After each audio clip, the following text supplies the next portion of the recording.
వారి డిపెండెంట్ ఉద్యోగాలకు సంబంధించి మెడికల్ బోర్డు పెట్టే విషయమై గత నెలలో తెలంగాణ రక్షణ సేన అదేవిధంగా హెచ్ఎంఎస్ నుండి మేము ప్రభుత్వానికి గట్టిగా హెచ్చరించడం జరిగింది. మీరు కనుక మెడికల్ బోర్డు పెట్టకపోతే నిరవధిక నిరాహార దీక్ష చేస్తామని చెప్పి హెచ్చరిక చేస్తే వెంటనే ప్రభుత్వం పోయిన నెలలో మెడికల్ బోర్డు పెట్టడం జరిగింది. మరి 1 month అయిపోతా ఉంది, ఈసారి పెట్టేటటువంటి ఊసే లేకుండా పోయింది.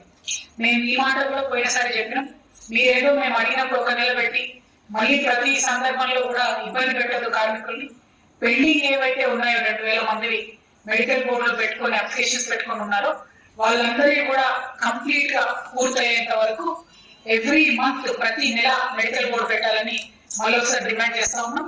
ఈ నెలలో తక్షణమే మెడికల్ బోర్డు పెట్టాలని కూడా హెచ్ఎంఎస్ నుండి తెలంగాణ రక్షణ సేన నుండి మేము డిమాండ్ చేస్తా ఉన్నాం.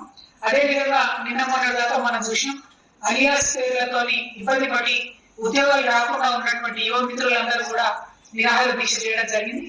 మరి వారిని విచిత్రం ఏంటంటే ప్రభుత్వం స్పందించలేదు, కానీ అదే ప్రభుత్వంలో భాగస్వామిగా ఉన్నటువంటి కూరమేని సాంబశివరావు గారు ఏదైతే ఆ పార్టీ యొక్క యూనియన్ అధికారంలో ఉన్నప్పుడే వీళ్ళ హక్కుల్ని కోల్పోయేటట్టు చేసిందో అదే సాంబశివరావు గారు నేను వీరితో దీక్ష విరమణ చేసిండ్రు. నేను వాళ్ళ సూటిగా ప్రశ్నిస్తా ఉన్నా కూరమేని గారిని, మరి మీరు వాళ్ళతో దీక్ష విరమణ చేసిండ్రు కదా, వారి హక్కుల్ని ఏమన్నా కాపాడేటట్టుగా వారికి జవాబు ఇప్పిస్తారా? ఏంటి సొల్యూషన్? ఎందుకోసం వాళ్ళని విరమణ చేసిండ్రు? ఈ రోజు అన్ని యూనియన్లు ఒప్పుకొని అఫిడవిట్ తీసుకొని మరి వాళ్ళ ఉద్యోగాలు ఇవ్వాలని చెప్పి అందరం మేము మాట్లాడినప్పుడు ఎగ్గొట్టింది